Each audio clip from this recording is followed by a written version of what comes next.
Hey there, Indiana. Scott here. Nature threw a monkey wrench into our plans for tonight. We were supposed to talk with Jessica Bailey, two-term Porter County clerk, and y'all be safe out there. But I do still have an important conversation to bring you. Last week, I sat down with Brad Meyer, Democratic candidate for Indiana's 9th Congressional District, and Dan Segal, a retired professor of history and anthropology and an activist with Jewish Voice for Peace Indiana. We spent nearly 90 minutes discussing the U.S. relationship with Israel and how to talk about it with voters from across the spectrum. I was going to release this later this week as a bonus episode, but it looks like the fates want us to drop this one tonight. So here it is. Love each other, Indiana.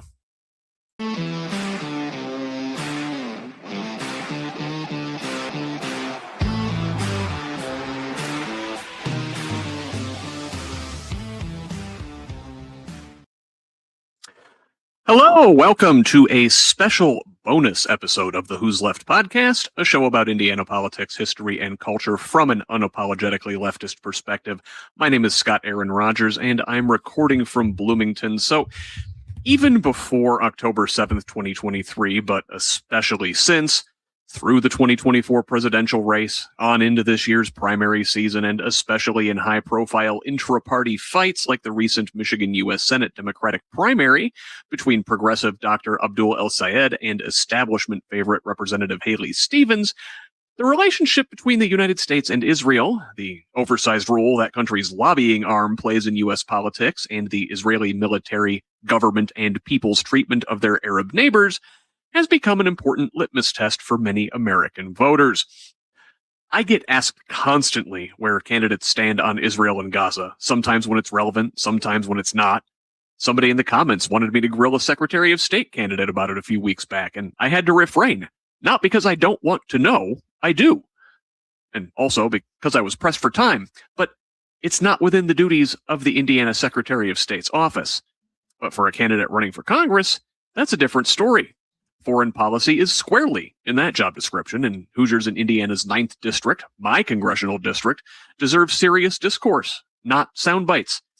Not that a topic loaded with this much history, emotion, and geopolitical intrigue can be tackled in sound bites. So, in this following presentation, I've got two guests who've already started to have this discussion privately in a respectful, constructive, good faith manner, and thought it important to continue the conversation publicly, modeling that same civil dialogue while giving the subject the space it needs to breathe.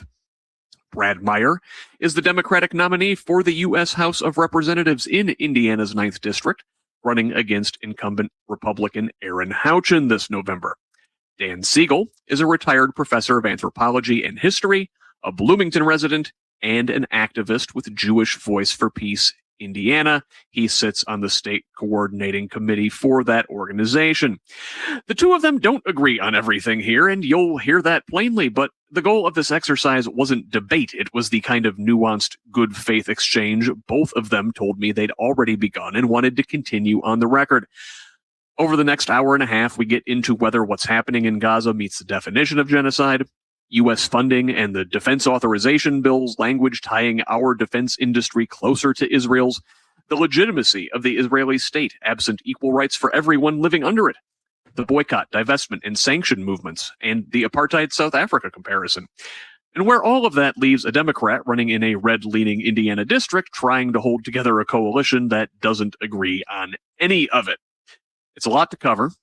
And even in this double-stuffed episode, we only begin to scratch the surface. But before this conversation gets underway, this is an independent progressive media project, and we need your support. We don't paywall content, we don't charge candidates for interviews, and we certainly don't have billionaire benefactors. We refuse to hide important information behind paywalls in the middle of a political crisis, even to our financial detriment. So please, if you find value in conversations like this, go to progressiveindiana.net and subscribe at the paid level. It's only $5 a month or $50 a year to help us build the infrastructure that will pop the right-wing media bubble in this state. And while a paid subscription is the best way to help us grow and sustain this project, you can help in other ways by liking and sharing on social media, commenting, leaving reviews, providing feedback, and forwarding our content to your people. Get us when you can, mostly We just want you here in this community of Hoosiers dedicated to making the state and its government work for all of us, not just the elite few. Please join us. Follow me on Blue Sky, Instagram, and Threads at whosleft.us and on Facebook, TikTok, and YouTube at Who's Left. Progressive Indiana Network's handle is the full spelled out name on most sites, but on Blue Sky and TikTok, it is PIN Indiana. Please help us grow with a follow wherever you're at. Tell the others. Let's build a radically democratic Indiana together. Now here are Brad Meyer and Dan Segal. All right, here we are this evening for a very special, important conversation. We are recording this on August 5th, 2026, and, just yesterday we had a very important and consequential primary election in several states, but I think the big one, the highlight of the day, was in Michigan, where we saw Dr. Abdul El-Sayed narrowly defeat Representative Haley Stevens in the Michigan senatorial primary. And one of the main points of contention, I think, in that race was the U.S. relationship with Israel. And I get a lot of folks make comments to me about this. I have my very own strong opinions about this issue, and I think in many cases it's relevant. In many cases it's not. I was doing an interview with Greg Ballard. I don't know, a little more than a week ago. What is time? And somebody says in the comments, ask him about Israel. I'm like, this dude's running for Secretary of State of Indiana. That's really not in his purview. And I get why people want to know, sort of where folks stand on the moral issues. But in the end, that's not really something the Secretary of State or your average state house or state Senate candidate can do anything about. The treasurer of the state of Indiana maybe have, some small role to play in terms of like a bond buying and whatnot. But for the most part, this is a federal issue. You are talking about foreign relations between two sovereign states. So it is fair game for a congressional candidate. And Brad, I assume you get this question a lot from folks you are talking to across the political spectrum as you are campaigning for Indiana's 9th Congressional District here. But before we really dig into this conversation, which, before we even start, I think deserves a lot of nuance. It inflames a lot of passions across the board. I think what I'm hoping to achieve in this space is that we discuss this issue with a lot of nuance. So before we begin, I just want both Brad and Dan here to introduce themselves briefly so we know kind of where everybody's coming from. And Brad, I'll ask you to start. Thank you. So I had suggested this to Scott, and we talked about maybe having Dan join. And the reason is that this does inflame a lot of passion, and there are strong feelings about this issue. And I had a discussion with Dan, and I would say that Dan and I are not 100% aligned on this issue. We're not 100% out of phase either, but there were some differences. And what I really liked about the discussion, and it was frankly a little bit refreshing, is he listened, he made his points, I listened, we went back and forth, we exchanged ideas, we exchanged perspectives. And at this point, I think we need a little less heat and a little bit more dialogue. There is not consensus in Southern Indiana.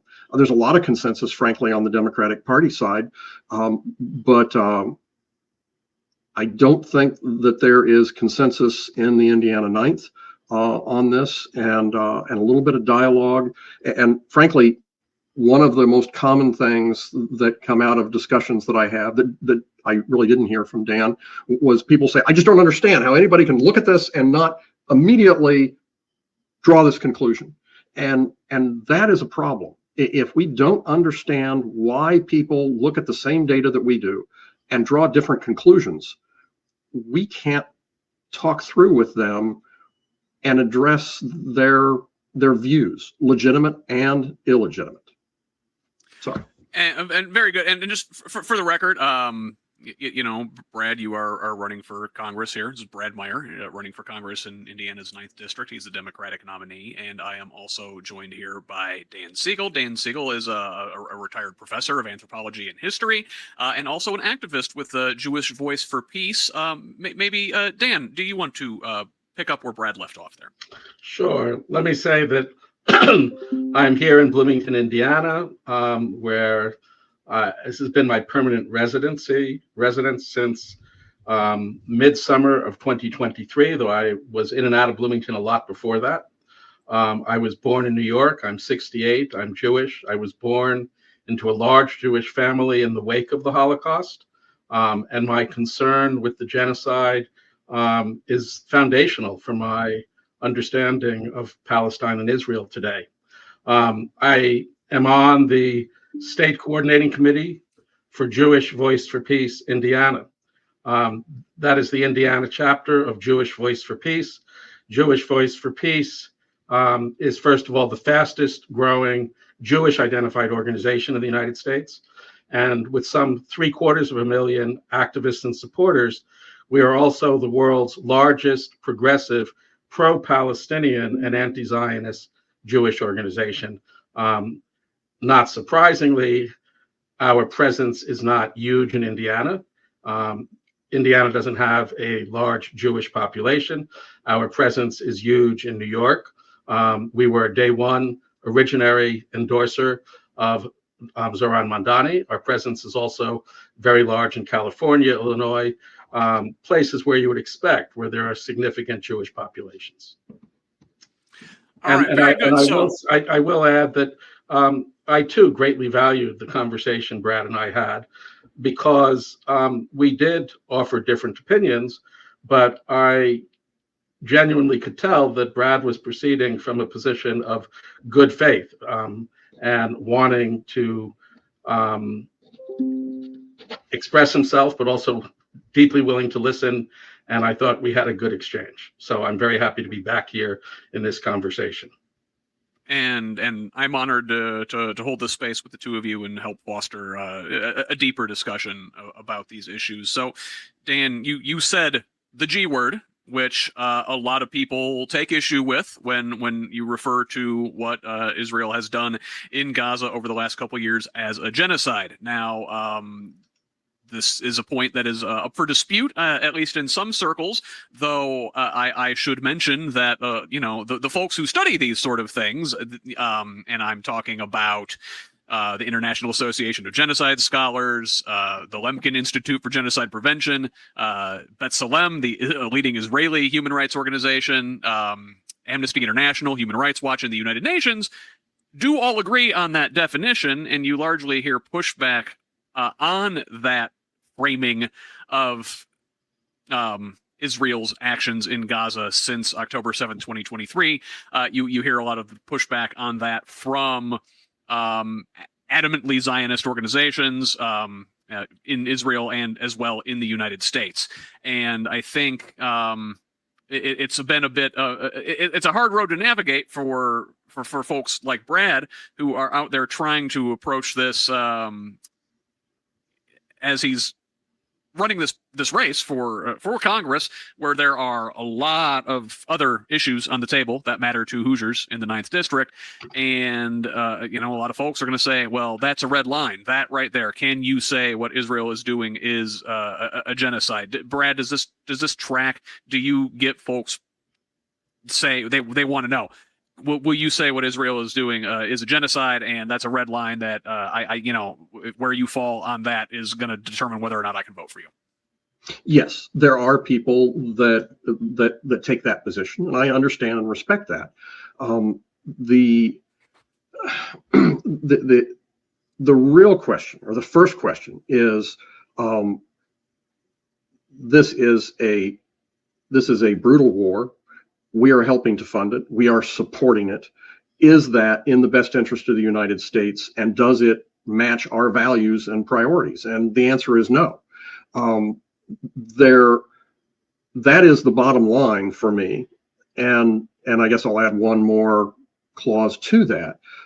It is in the best interest of the United States that there be a lasting and just peace in that area. It's not in America's best interest to continue these continuous cycles of violence and repression and reprisal and violence and repression and reprisal. And I don't see today any movement or any off ramp to this continuing cycle. What we are supporting today will give birth to the next generation of violence. Pick a number, 12 years from now. Okay. And then that will give birth to the next generation of violence 10 years later, and so on and so forth. And what people want is they want a simple soundbite that they can say, okay, done, we're in agreement. And what we need is we need to understand what the depth of the problem is. We need to understand both sides. That doesn't mean we have to agree or sympathize. We just need to understand the motivations of both sides, and how do we move forward. And the question of genocide, typically the International Justice Court takes years and years to make a decision, years after the fact, after everybody is dead and buried and it no longer has an impact on the ground. And we need to focus on how do we make things better now, and how do we move us in a direction that things are better. And I'm not going to take years to make a decision to say that we need to stop funding something that's in no one's best interest. But I'm not prepared to say it's a genocide. That doesn't mean I support what they're doing. That doesn't mean that I am a Zionist. That doesn't mean that I am reflexively Israeli or reflexively supportive of Israel. You brought it to funding, which I think is an important component of this in a lot of people's minds, because without the support of the United States and taxpayer funds, Israel couldn't go on doing whatever it is they're doing, whatever you want to call it. Dan, what do you say to what Brad just had to say? I'd like to address two different points. One, I don't want to certainly have the interview dwell on the question of genocide, but I also don't want to ignore it. So I want to speak to it, and I'm not sure after that, if Brad has more to say, I'm welcome to hear it, but I will try to say what I have to say. Mm-hmm. The first thing, as I said before, I was raised in a large Jewish New York family in the wake of the Holocaust.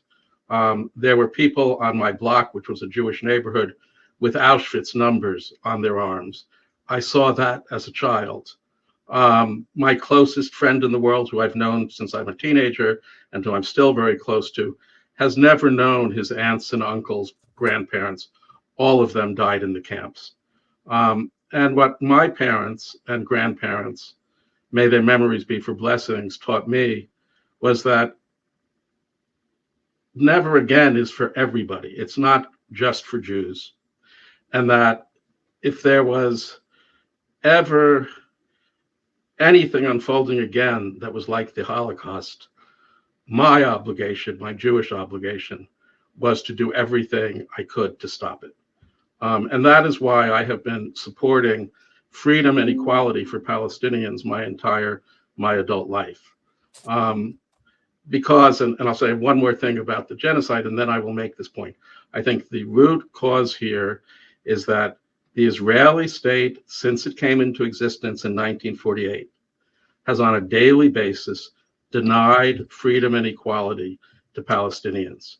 When you oppress people, they often resist. They resist. Sometimes that resistance takes the form of violence. I've never advocated violence or been able to participate in it, but I understand Martin Luther King's point that when people complained about the violence of urban uprisings in the 1960s, he said, why are you more concerned with the violence by young Black people in our cities than the violence done to them every day that has driven them to desperation? And I think the root cause here is the violence of the Israeli state in denying people's freedom and equality. I've traveled twice to Palestine, primarily into the West Bank, but also into Palestinian areas inside the recognized borders of Israel. I've seen, experienced, and shared the kinds of denials of freedom that Palestinians suffer on a daily basis in the West Bank. This was in 17 and 23. I will simply say on the genocide, as Scott said, every major human rights organization, Human Rights Watch, Amnesty International, B'Tselem, the Jewish-Israeli human rights organization, has studied the evidence and concluded that this is a genocide. Usually the reservations are on the question of intent. And I will say that particularly the Amnesty International report does, to my mind, an overwhelming case in documenting that this is the intent of the Netanyahu government and not just something that has happened irresponsibly in waging war on Gaza. So I'm convinced it's a genocide, and I would urge anybody to read B'Tselem, Human Rights Watch, Amnesty International, and Al-Haq, the Human Rights Organization of Palestinian Society, extremely rigorous report. Read the finding of the International Court of Justice that has not, as Brad mentioned, has not concluded that Israel is guilty, but has concluded it is probable that there is a genocide. And it takes much, not because they've found otherwise, but because, as Brad said, it takes the ICJ much longer. And because that process is so long, it would be unethical for us to wait. Correct. That's too late. That's an important subsequent moment after the fact of reparations. But we are obliged, even at the moment when there's, at a minimum, a plausible case, to intervene as human beings and stop it. Never again is for everybody. Now, in terms of a way forward, this may sound surprising. I am not as, I would say, I heard Brad somewhat fatalistic, and he's certainly right to worry that the current violence that Palestinians have experienced in Gaza, life expectancy in Gaza has been diminished by something like 30 years since October 23 by the mass murder of people. But I also know the kind of violence that's going on in the West Bank. These are pogroms, just as my grandfather experienced in 1906 in the Pale of Settlement. And the concern, which is not an illegitimate one, is that when you treat people with this kind of violence, that there'll be a counter violence later on. Yes. I think there is a way to break this. I think that what we need is to establish, and I know this may sound really radical, something that I think is the best part of our US political tradition. There has to be a commitment to full equality and freedom for all human beings in Palestine and Israel. Full stop. Agreed. And if you want Palestinians to build a commitment to live in peace with the Jewish Israelis there is one crucial thing. Palestinians as human beings deserve equality and freedom. And when they are accorded equality and freedom, I believe that will break the cycle. They are struggling for equality and freedom. And I am Palestinian in the sense that I am pro-Palestinian, excuse me, I'm not Palestinian. I'm pro-Palestinian in the sense that I believe that all people suffering from state oppression have a right to struggle for freedom and equality, and that we ought to offer them solidarity, particularly the form of solidarity that Palestinians have asked for is that we commit to doing no harm as the United States. That means we end supplying $3.8 billion per year in murderous weapons to the Israeli government. That is a crucial form of solidarity that I am committed to, ending the US funding. I will mention that in the current defense authorization bill, there is actually a new deeply problematic provision, which is to tie the US and Israeli defense industries together so that we would be sharing and producing weapons with Israel. That seems to me not in the best interest of the United States, not in the best interest of the world, not in the best interest of Palestinians. It seems to me to be a terrible provision. So those are what I think members of Congress need to do. Stop providing Israel weapons of mass destruction or the funds of $3.8 billion for them, and to absolutely block this new, really terrible provision in the defense bill that is before Congress at this time. Yeah, and that's Section 219 of the National Defense Authorization Act, and I think it's under a different name in the House bill, but regardless, a lot there, Dan, and, Brad, no matter what you call what has been going on there, genocide or ethnic cleansing or war crimes, it's all bad. Like, no matter what name you give it, it's not good, and we should not, as the United States, as Israel's largest sponsor, should not be sanctioning, condoning, funding, or abetting what they have been doing. Congress and the president have leverage in that regard that I think they're not using.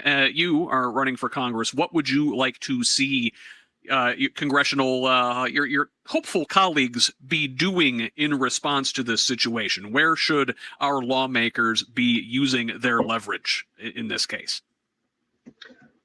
So I want to respond to a couple of important points that Dan made, and then having done that, then I can respond to your question more effectively. So one of the first points, and this is, I think, where a lot of people in the district get stuck, is they don't differentiate between who started the war and what caused the war. And I think that Dan's point, using the analogy of Martin Luther King, what caused the riots versus what caused the people to riot. There are a lot of people that are stuck and stop listening, and they say Hamas started the war, and that is a true statement. But then you have to look one step deeper and say what caused the circumstances that they would start a war, right? And that's a question that I think many people in Indiana don't have a direct tie to. They have not a deep understanding of the issues that are leading to these cycles of violence. And there's a long history, and when I say it's a long history, the history is really 120 years. A lot of people just assume that it's 2,000 years old. That is actually not a true statement. The Philistines were completely wiped out. They are not the same as the Palestinians. This is not a continuation of a biblical argument that has been going on for 2,500 years. This is something that is really rooted about 120 years deep. Now, 120 years is a long time, and it's deep enough that it needs to be taken seriously in historical context. But understanding the root cause of this conflict and the history behind it is important for people to be able to make a good judgment of how they feel. And for some, everything that is said after who started the war is dismissed. And if we just look at it that way, we're never going to find our way to a just and lasting peace, right? And the funding today, well, not today, we'll say back in October, a couple of years ago, the strongest armed people were going to brutalize the other side if they could. And I think the other thing, and this is not making apologies for Israel, but it's a question that I think really has to be answered or addressed. And I think it's high on the mind of many people that aren't in the debate directly. If you scale the attack from October to the American population, it would be 40,000 people killed and 9,000 people taken hostage. And we would burn the world to the ground if that happened to us. And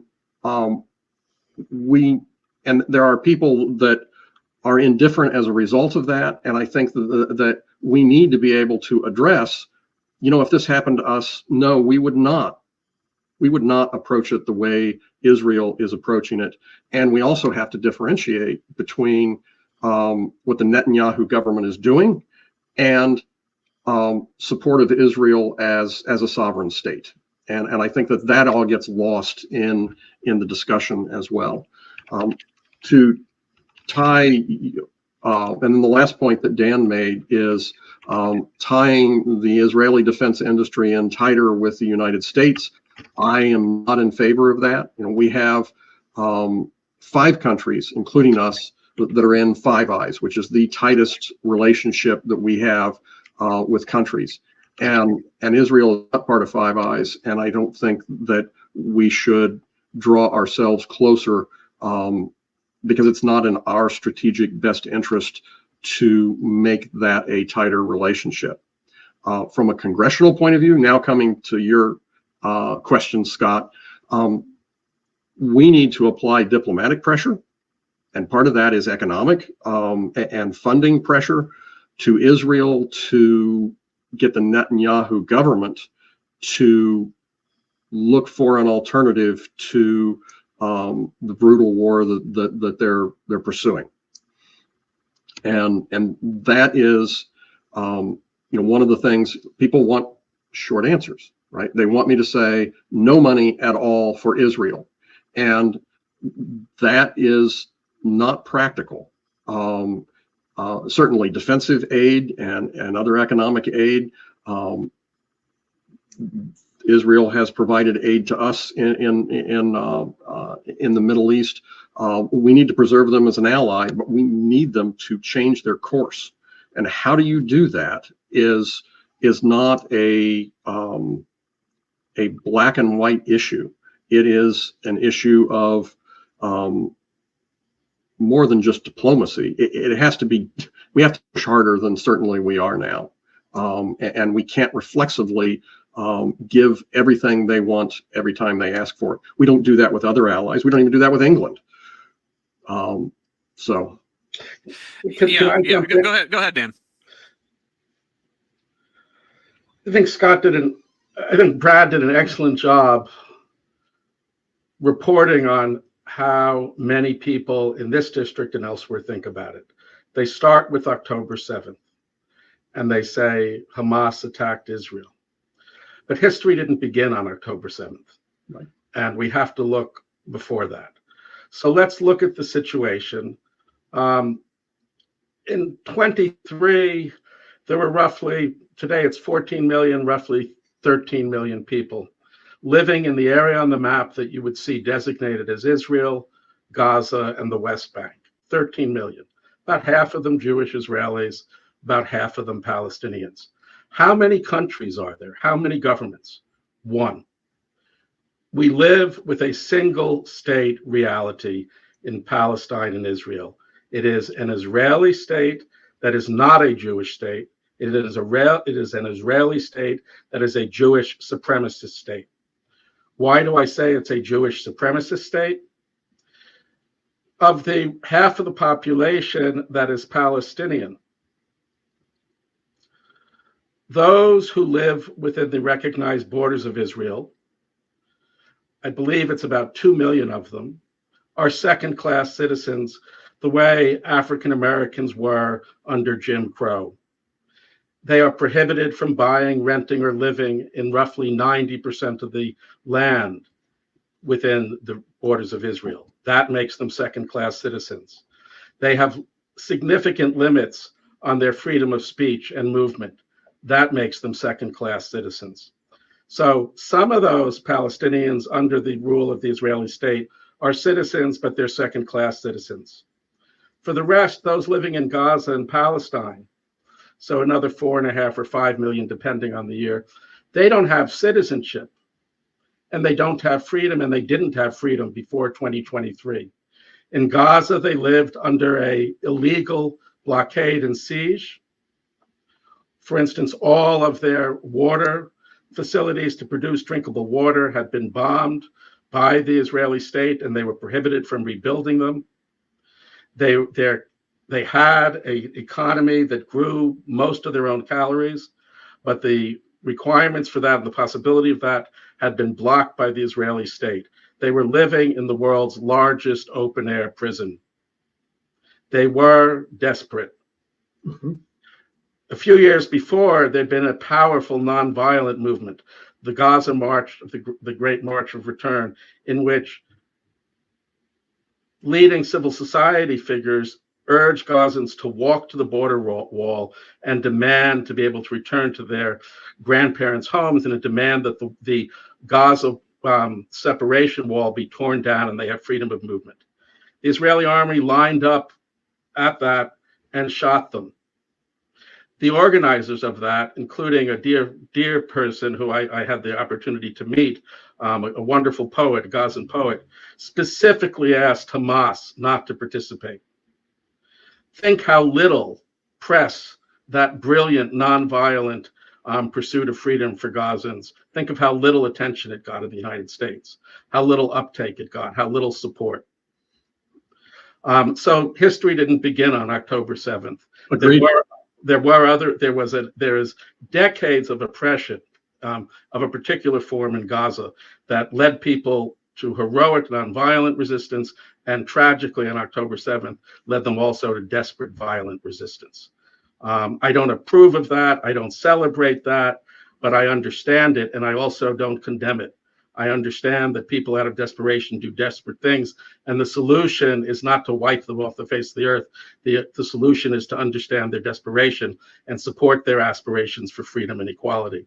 The West Bank is a different form of no freedom, but in the West Bank after 67, a system has been built in which, if you live in a town of Bloomington, and I traveled in the West Bank, you are not free to exit Bloomington without going through a checkpoint where a 17 or 18-year-old Jewish Israeli has a gun and determines whether you can leave that to go visit your grandmother in Bedford or Ellettsville, and in which there's no appeal. The 17 or 18 or 19-year-old with that gun, which we've paid for, is the state at that checkpoint.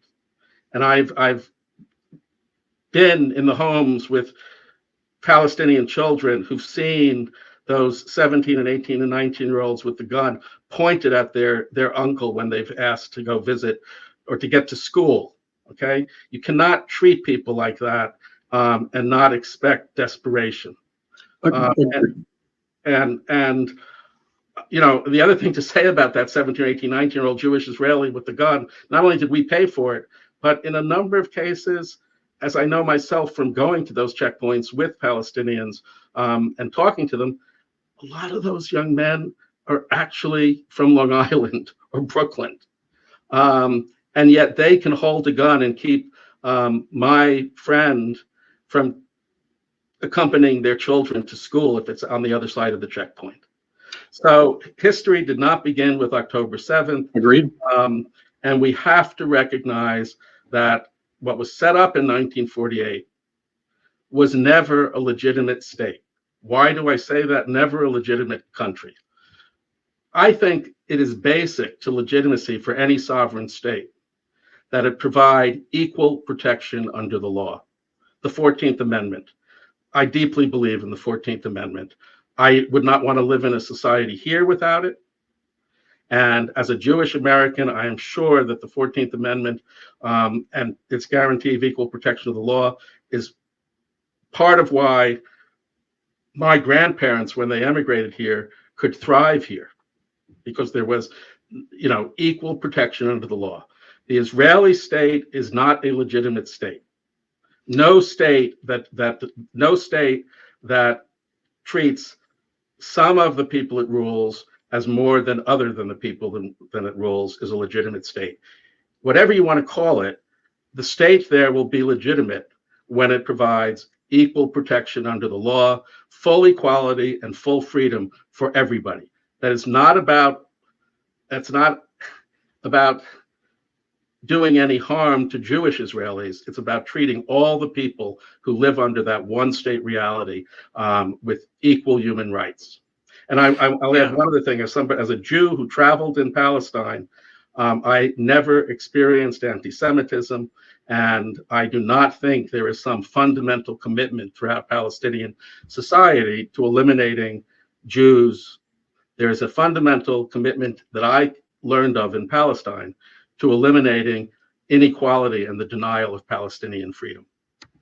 A lot there, and Brad, I'm going to come to you in just a second. Yes, I'm going to sort of set this up, but Dan goes back to the founding of Israel in 1948 and the way it was set up under the UN, and going back before that to the British mandate and the way after World War I, when the Ottomans who ruled the area that is now Israel and Palestine previously, and under whom Jews and Arabs and Christians in the area generally lived in mostly peaceful coexistence, but then you have the British Mandate and the founding of Israel in 1948, and very much in the way I think in the United States, I can point to all of our problems over the last 40 years, and I say it's all Reagan's fault. If you want to zoom out further than that and go back to like what's wrong with the world, it's all the British Empire's fault, and that land that is now Israel wasn't Britain's to give away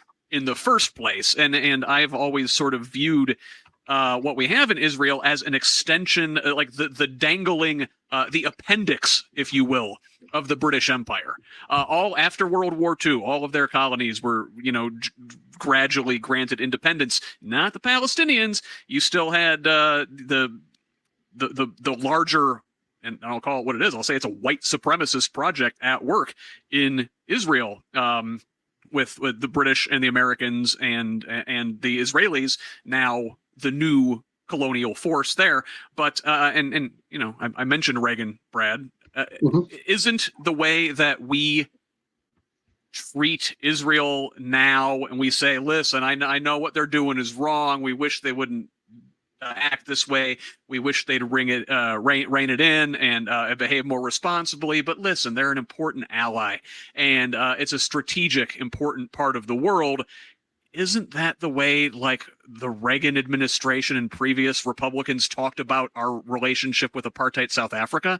And we look at it now, and we're horrified, and we're like, oh my God, those guys were on the wrong side of history. Isn't that how people are going to look at us now in 50 years? We'll see 50 years from now. I will say that there's a whole lot of points that Dan brought up, and this is why I really enjoyed the conversation with Dan the first time, and we're getting to go back through some of it. He cited historical incidents that are I was going to say complementary, but that implies a tone that I'm not trying to strike. That explain the Palestinian point of view. And the fact is that there are, and they're legitimate. And then you talk to other people on the other side of the argument, and they're going to point to other historical arguments. And then you have this tit for tat and say, well, the Palestinians did this. And they say, but the Israelis did this. And then the Palestinians did this. And what they're looking at is they're zooming in too close to a specific, and I'm not saying you are, Dana, but they're zooming in and looking at one piece of one event to support their narrative. And if you step back and look at the big picture is this is structurally not sustainable. It is not structurally a stable arrangement as it is now. It is not just prone to violence, but it will always produce more violence and more repression and more injustice and more of what we're seeing now, which is the same thing that we saw a decade or decades ago, which we saw in previous wars. This is structurally not stable, and it goes back to the founding, right? I agree with that. And I think that we get caught up when we're trying to have a dialogue with one side or the other, that they will pick the arguments that support their support for one side. And I think intellectually, honestly, we have to look at both sides and both sets of data and say, there is a structural problem. And the structural problem is that Israel is on what they call death ground, which means that, or the Netanyahu government views this, that they either have to win or they will die and they'll be destroyed. This is, and when people view their circumstances like this, all options narrow toward violence. And the only thing that you have available is a hammer. And it has been the official policy and the demonstrated policy of the Netanyahu government and previous governments in Israel, that if they are attacked, they are going to not react proportionally. They are going to react with overwhelming violence to secure their safety so that they feel safe. And in that environment, they're never going to feel safe, which means they're always going to be driven toward violence. And it is the perspective that they have on their situation that is part of the reason that I was going back before that I was saying the causes. This is the underlying cause, is that the Netanyahu government believes that they are on death ground. And when people are on that, they will do things that they would never do under other circumstances. And conversely, on the other side, the Palestinians are rightfully, Dan has absolutely accurately described the inhumanity that the Palestinians live with.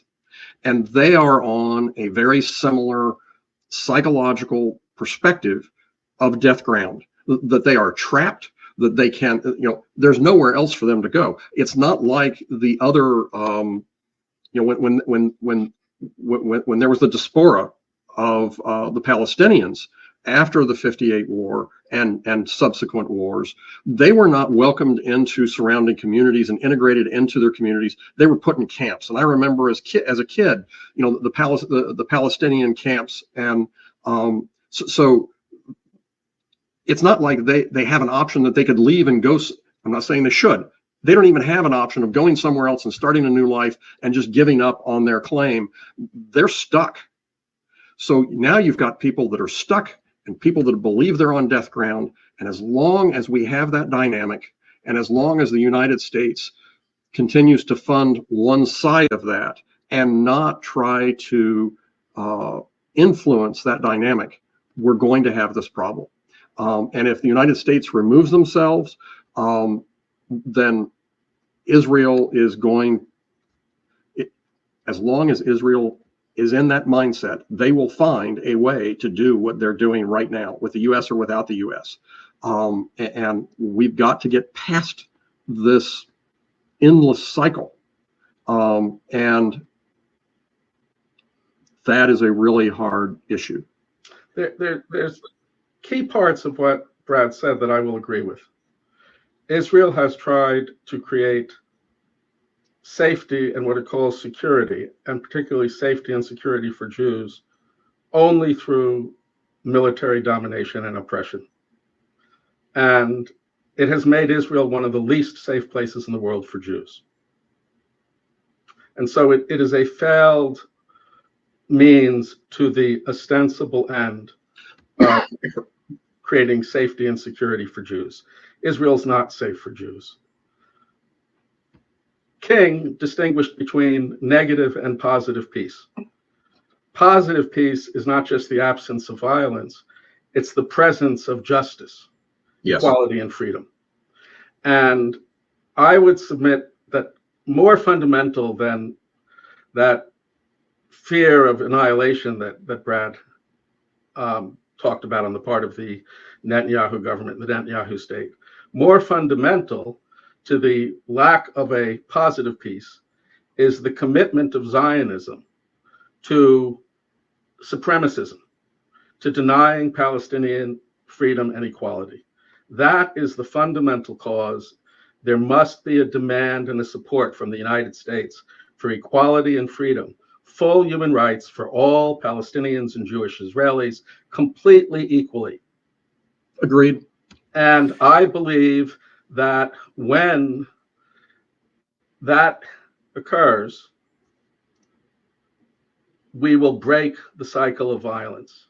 Yes. When people have freedom and equality and an opportunity to live a dignified life, they are not desperate. They do not strike out in violence.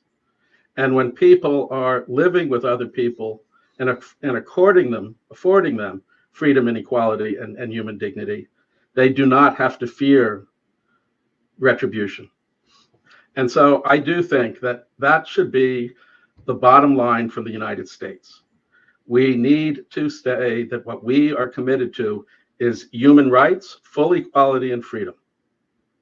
And I think we need to show that we mean that by providing the Israeli state weapons of mass murder, weapons of genocide, I believe. And I don't agree, Brad, that if we remove those, that Israel will find some other means. $3.8 billion in weapons of mass murder are not easily replaced. I think, I do think that what can we do? Well,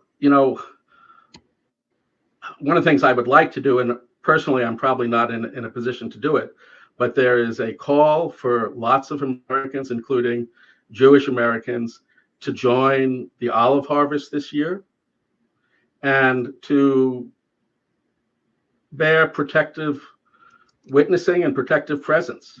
I think that,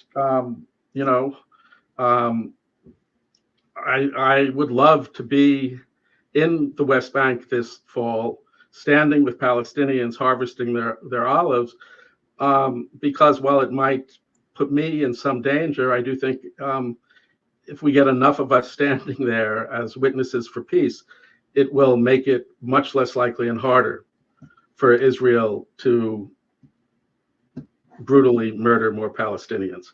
But I think that we do need to remove the means they have and to make Israel recognize that it's not going to get more, and that will bring them to the negotiating table.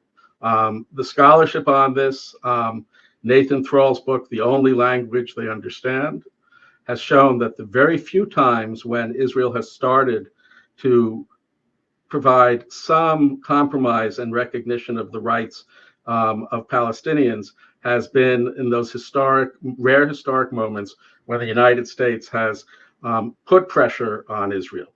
Israel doesn't feel more secure by getting more weapons. It feels more unaccountable and more free to use those weapons to kill more Palestinians.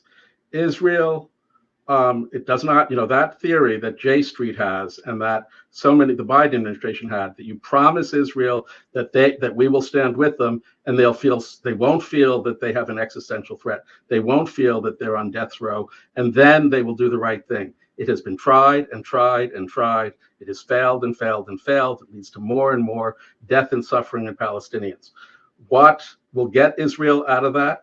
Knowing that they can't rely on an endless supply of weapons, they have to negotiate, and pressing Israel to do what all sovereign states must do to provide full freedom and equality, fully equal protection under the law.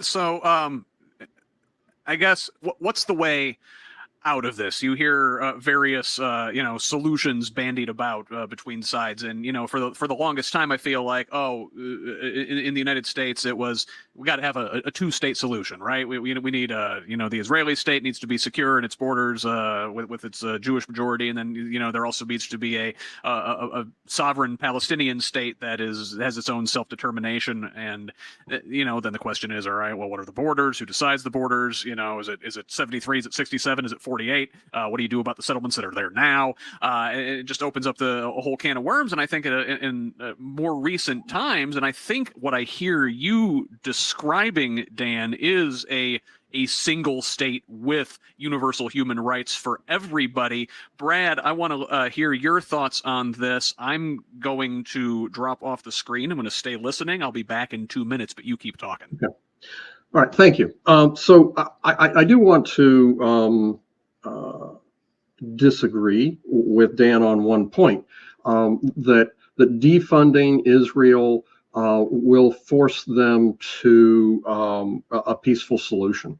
The fact is, and I think it was the Rwandan genocide, in a period of a couple of months, they killed hundreds of thousands of people with machetes, right? They didn't have sophisticated weapons that they could target. They went in with machetes and they just hacked hundreds of thousands of people to death. And if you put Israel on death ground and they feel that they are really an immediate threat, we may be shocked at what the response is to that. The other thing, and I think, Dan, you made a really good point, and you made it several times, and I wanted to acknowledge it. You're talking about the 14th Amendment and justice. That is the end state. That's how it's going to have to be in order for there to be a just and lasting peace and an end to this cycle. one of the things that I think many of us don't understand and appreciate is that there are hardliners on both sides that stoke these flames and keep that help to perpetuate this.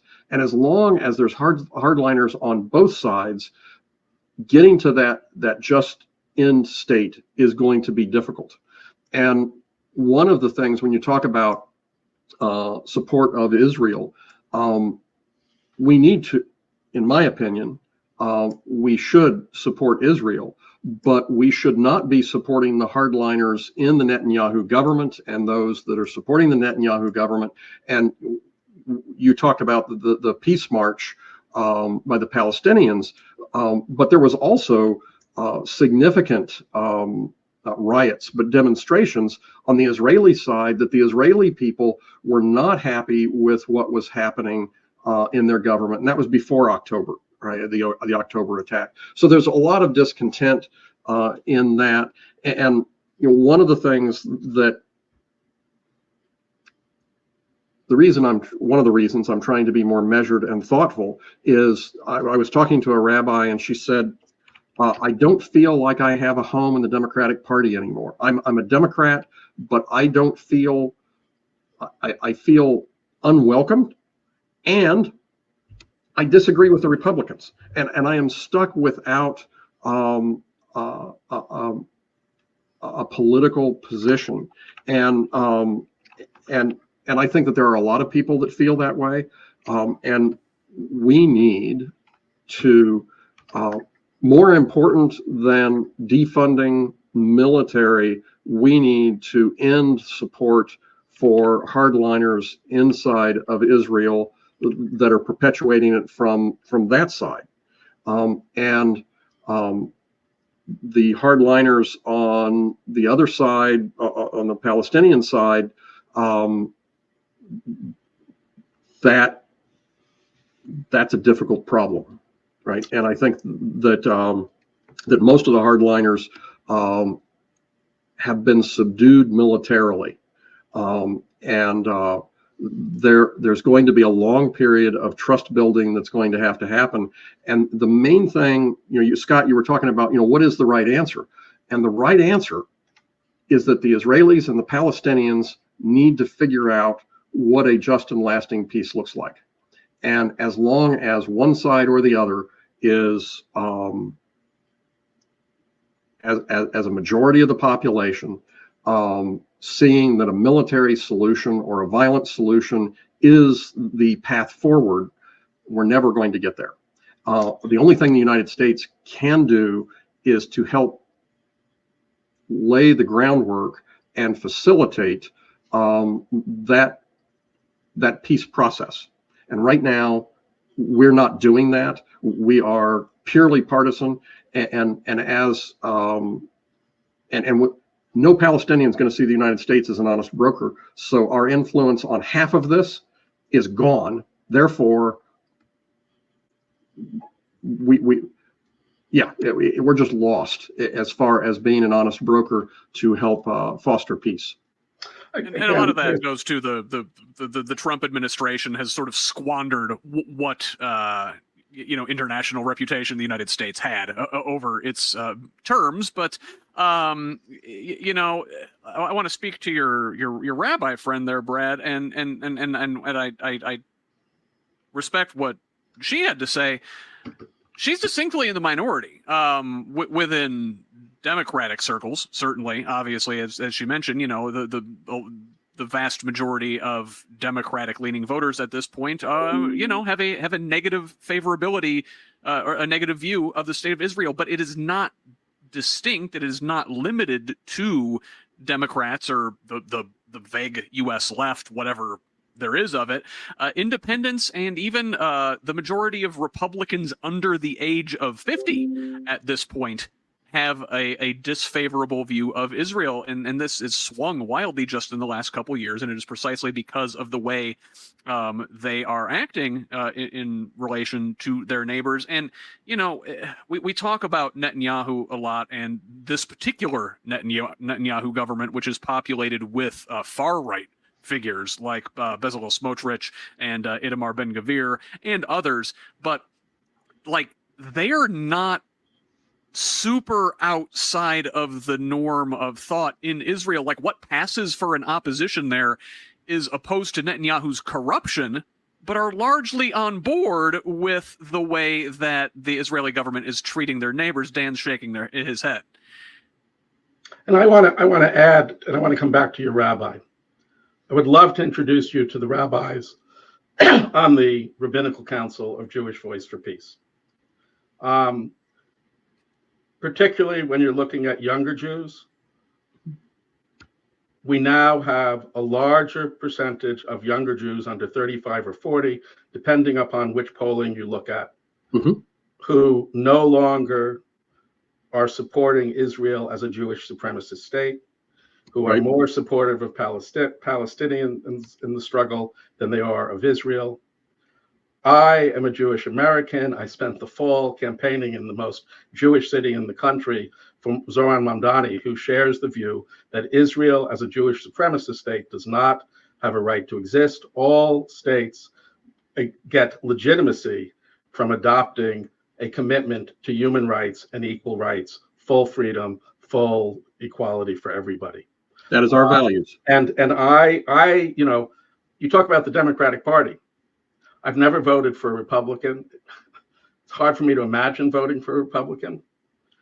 I went to Chicago for the Democratic National Convention. I spent it marching outside of it, demanding that the Harris team end its support for the genocide, demanding that the Harris team allow a Palestinian to speak from the convention floor. Last night, the leader of the None of the Above movement in Michigan got elected to the Michigan State House. So I submit that your rabbi is an N of one and not typical of Jewish Democratic voters any longer. And there will be fewer and fewer of them. And that I'd be happy to talk to that rabbi, but I know a lot of other rabbis. The way to get to a peace process is to establish full equality and freedom. In fact, there's no peace process. It has been no peace process because one side is a nuclear-armed state backed to the hilt with weapons of mass destruction, weapons of mass murder by the United States. The other are stateless people denied their freedom and equality.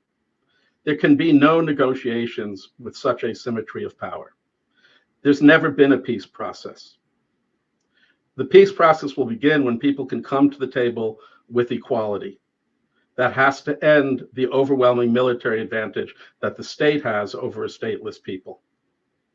And I think that depriving Israel of a capacity to prop up its illegitimate, corrupt, and anti-human, pro-genocide government, depriving it of the military force that holds it up, is what will bring Israel to the negotiating table.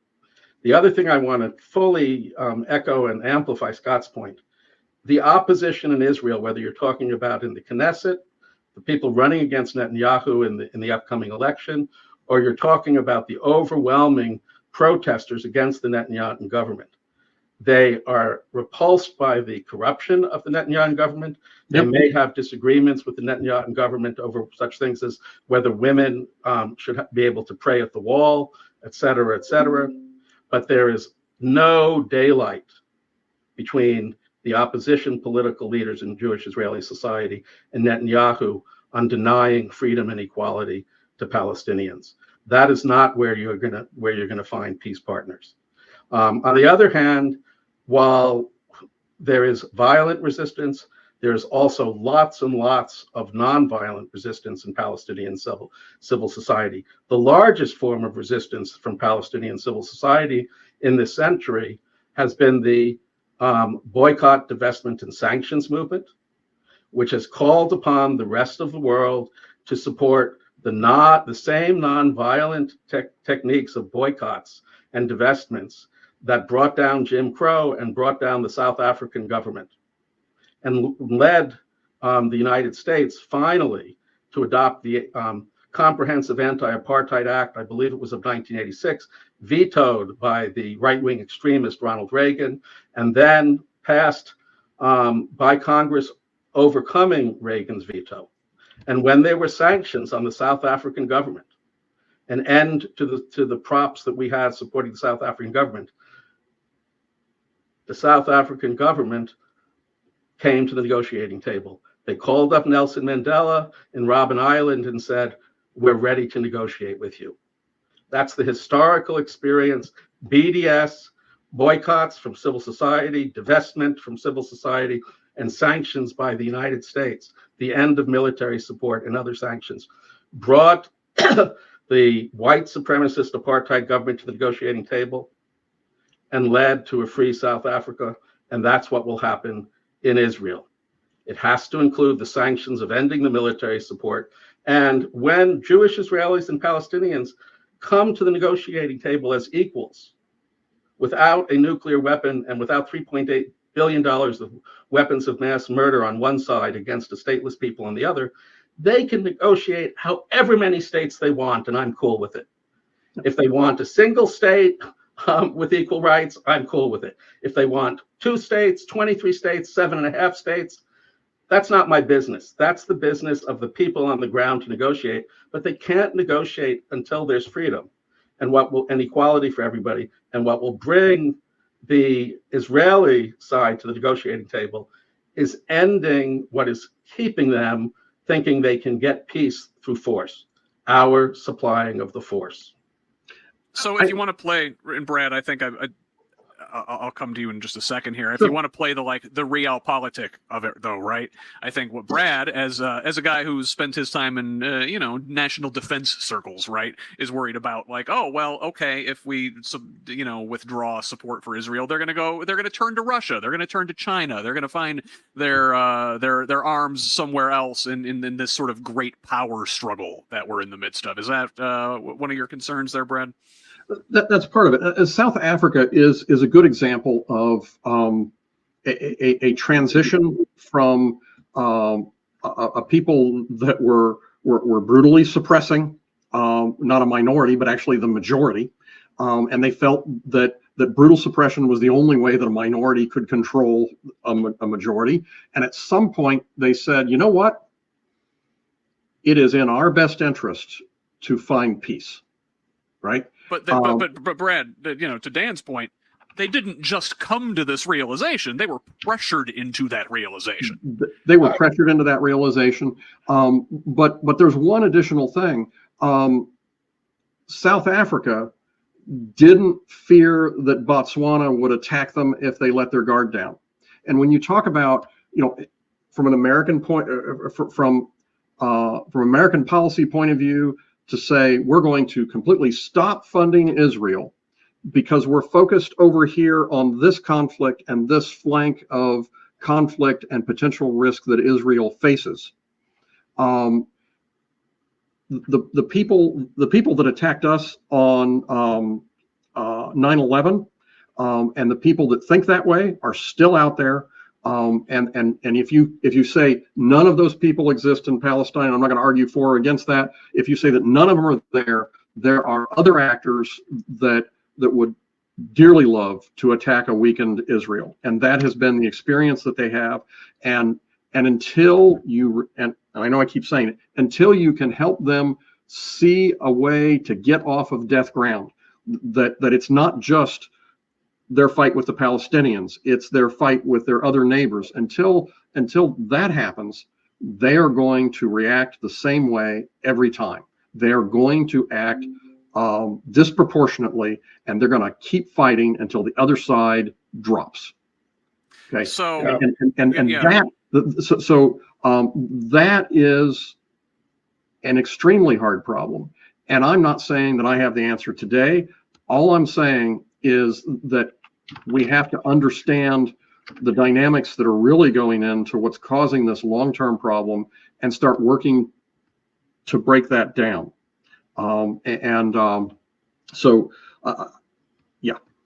Israel believes it can prop up an unjust supremacist state because it has an endless supply of arms. When it is deprived of those arms, it will know it has to negotiate. And when it negotiates, that will be the conditions of a positive peace in King's terms. As Scott said, South Africa didn't just come to the conclusion that continuing a white supremacist apartheid system was not in its, the South African white government came to that conclusion not out of some epiphany. They came to it only after the United States Congress passed over Ronald Reagan's veto, the Comprehensive Anti-Apartheid Act. Brutal, oppressive regimes depend upon weapons of mass murder. We shouldn't give them to them. We shouldn't be giving them to other brutal, oppressive regimes. We shouldn't be giving them to Saudi Arabia either. The most oppressive, I would say, there's some terrible regimes in this world, but two of the worst regimes in this world are the Israeli state and the Saudi state. Both depend upon our financial, military, and diplomatic support. Saudi Arabia is ruled by a guy who ordered the execution and dismemberment of a critical journalist in their own embassy in Turkey. And we are doing business with him. The ethics are wrong, and you get brutal regimes to back down by not providing them the means to be brutal regimes. Yeah, and Dan, and you build peace, and you rebuild. You want the United States to have some influence with Palestinian society. Respond to what the BDS movement is asking. What is the BDS movement? I regard it as one of the most morally inspirational movements in the contemporary world. I've had the privilege of meeting in Palestine with its leaders. And what they say is, do no harm.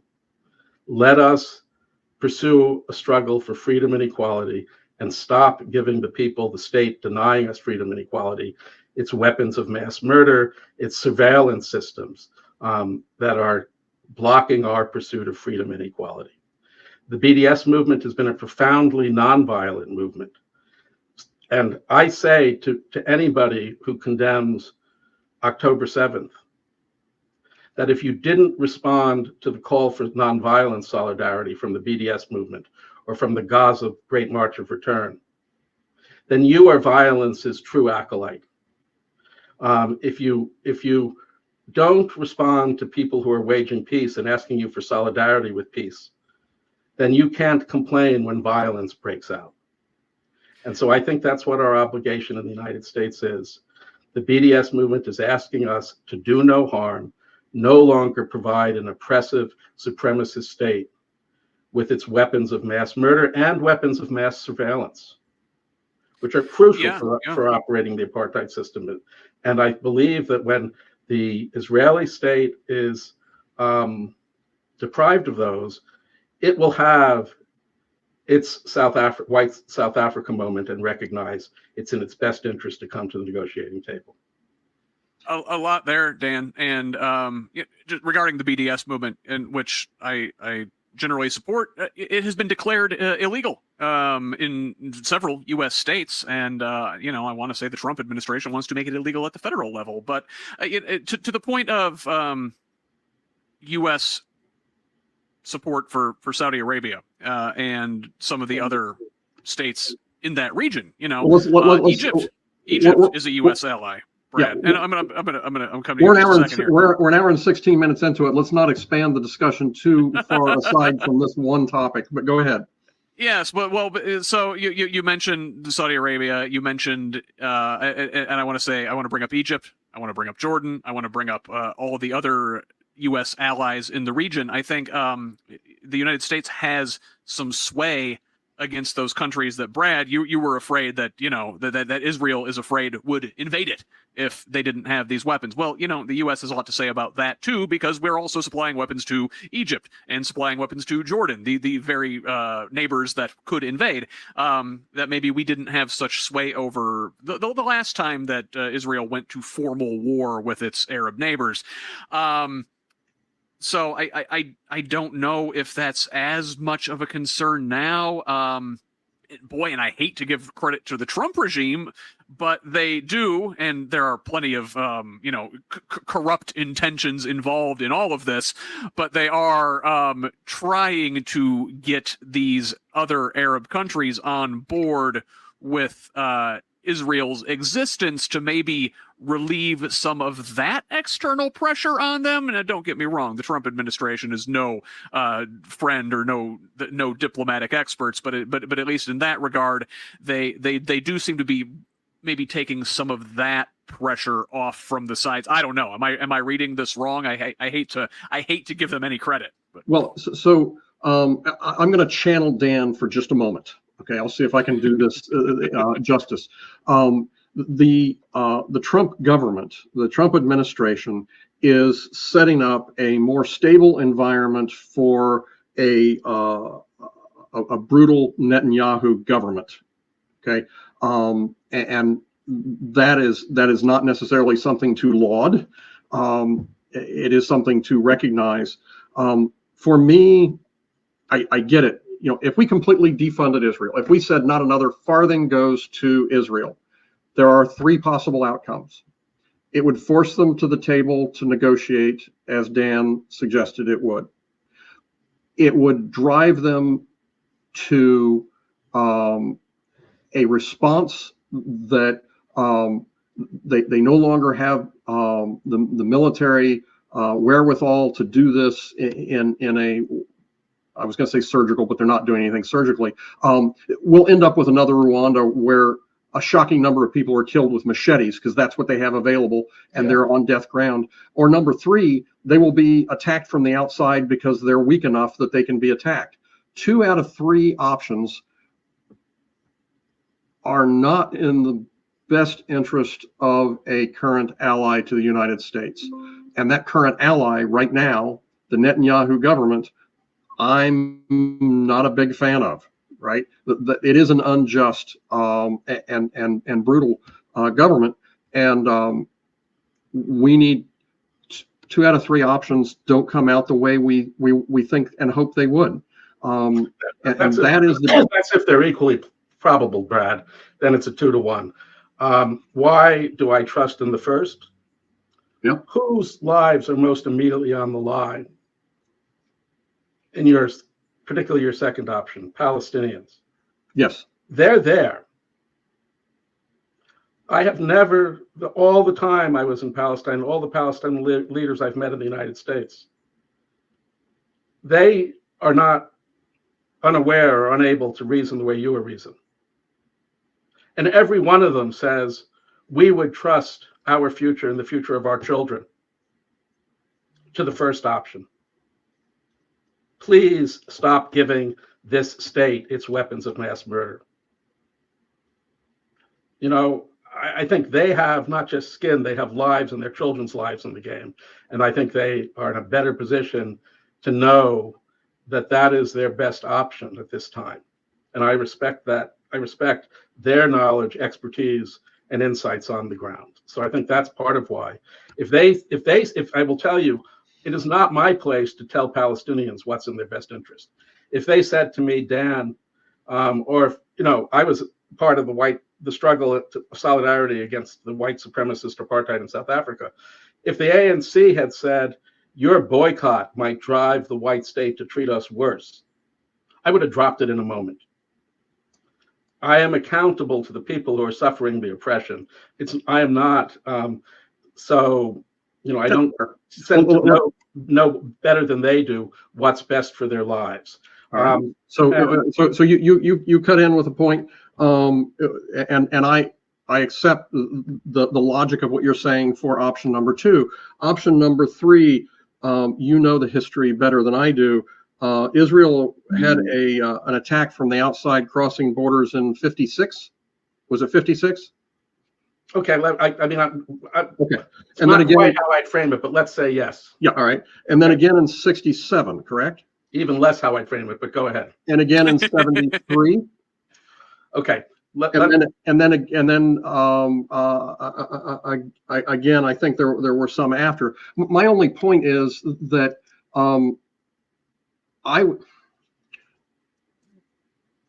This is an important issue, and sometimes things take an unexpected turn.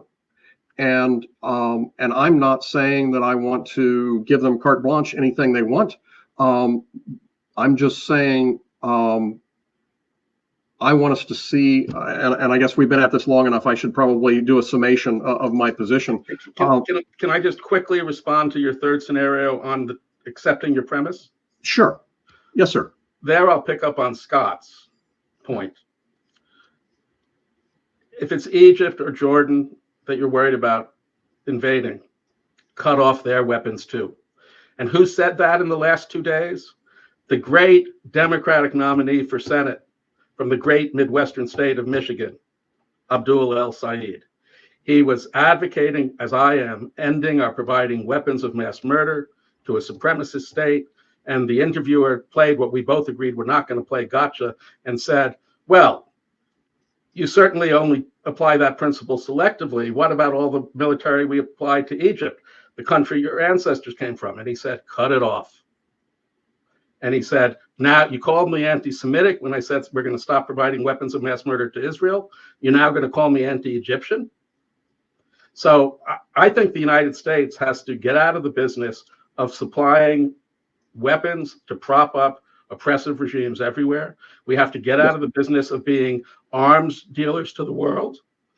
We sold arms to Osama bin Laden when we thought he would resist the Soviets in Afghanistan. He took those weapons and applied them to us. What do we need? We need gun control, and we need weapons of mass murder control.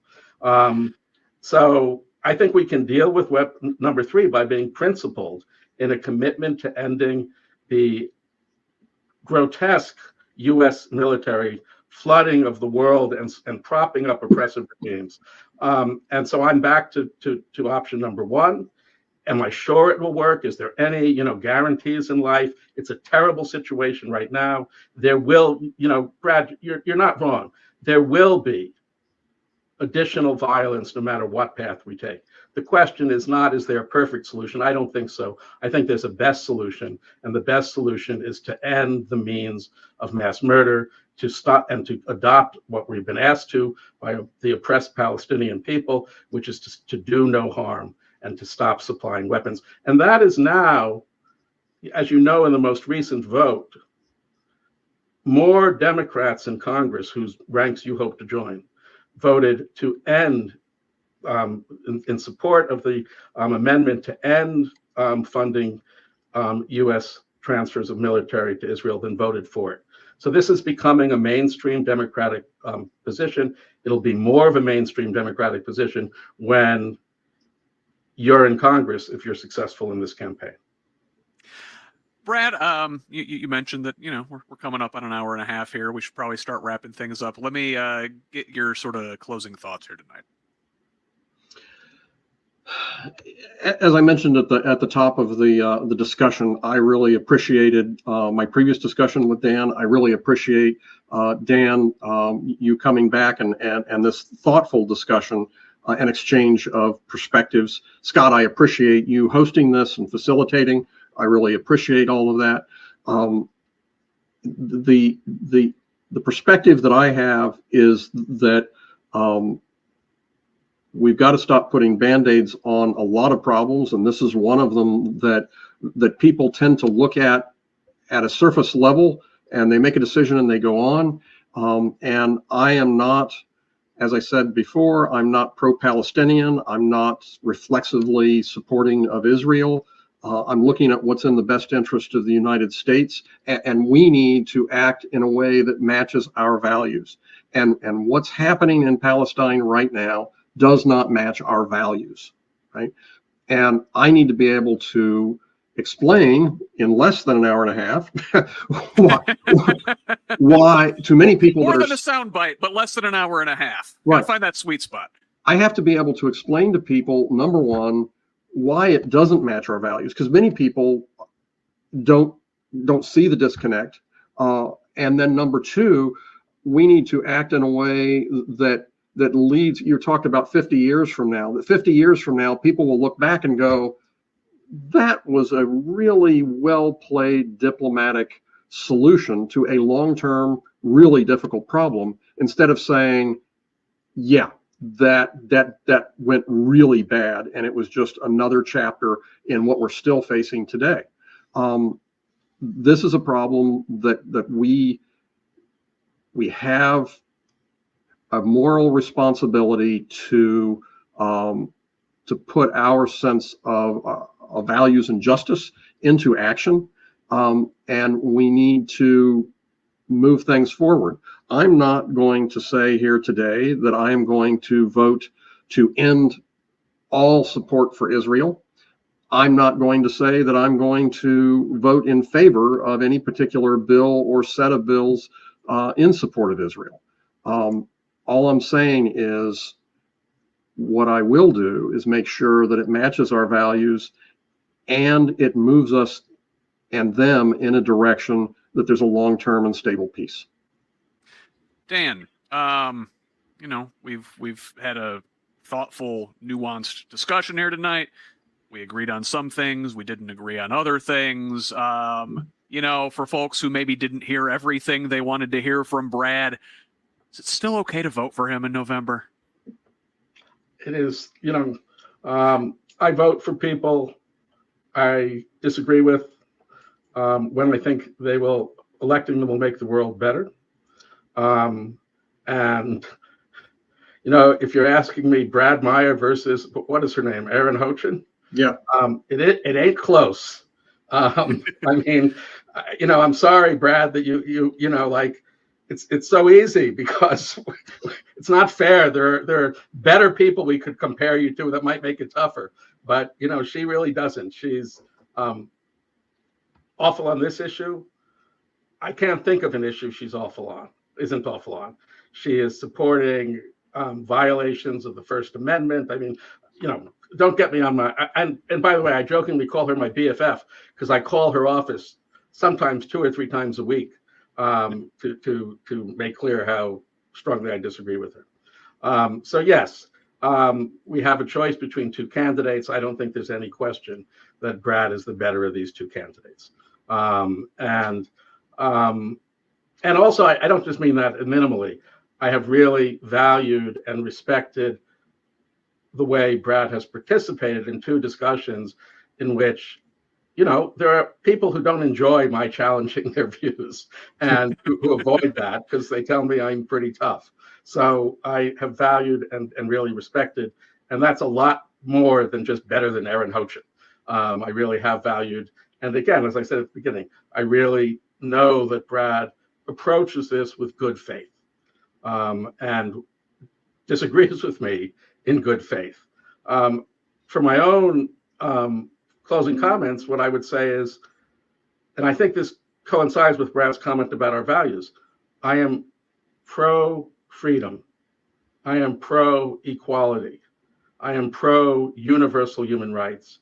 And all of these are values that were passed on to me by my parents and grandparents as Jewish values, may their memories be for blessings, and as people who had, various connections to the Holocaust and the pogroms at the beginning of the 20th century.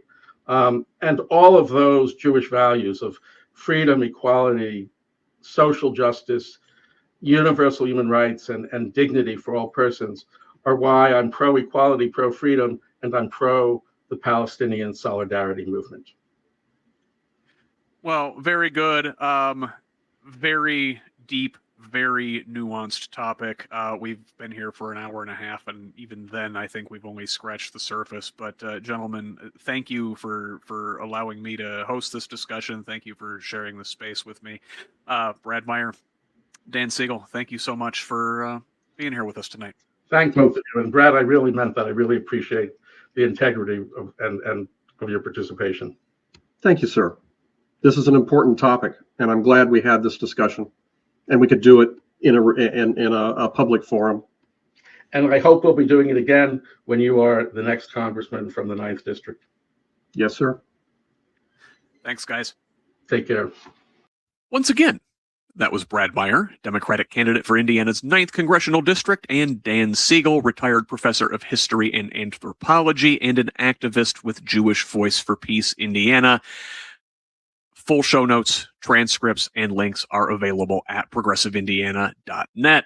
You can find all of my work there, as well as that of other left-leaning Hoosier voices. We can't do it without your support, so please consider contributing to Who's Left and the wider network with a paid subscription if you're able. This independent media project relies solely on the generosity of kind patrons like you to make this information available for free to everybody. Please follow PIN at Progressive Indiana Network on Facebook, Instagram, and Threads. Subscribe to our YouTube channel at the same handle, and over on Blue Sky and TikTok, find us at PIN Indiana. Sunday morning, I'll be live at 10:30 a.m. for Who's Left This Week, Indiana's only unapologetically progressive Sunday morning politics show. Brad will be a panelist on this week's episode, along with progressive organizer and medical doctor Megan Alderman. We'll discuss the week's top Indiana stories, plus U.S. and international news through a Hoosier lens. I wouldn't be surprised if this topic comes up again. Tune in on YouTube, Facebook Live, or Substack on the Progressive Indiana Network channel. Thanks for joining us. Connect with me online at whosleft.us on Blue Sky, Instagram, and Threads, at Who's Left on all the rest. Direct message me at any of those sites with feedback, tips, ideas, and concerns, or email me at scott@whosleft.us. Finally, please forward the show to a friend and have them pass it on too. Let's keep building this project and a truly democratic state one conversation at a time. Until the next one, this has been a special presentation of the Who's Left podcast. I'm Scott Aaron Rogers. Love each other, Indiana.